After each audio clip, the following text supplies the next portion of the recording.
घरे रुसई करुवा जड़े महिला शाढ़ी हठात निआं लगी से पुड़ी होई अति गुरुतर भाव आहत होती।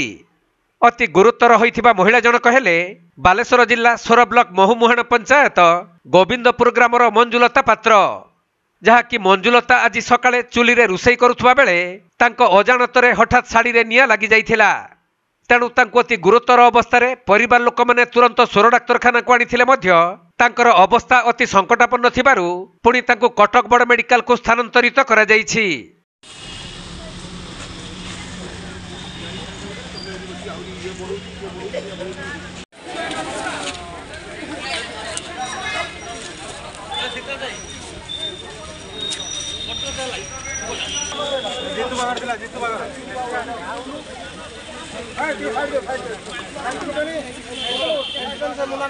बालेश्वर जिला सोररू सुमंत दास रिपोर्ट, कोणार्क लाइव।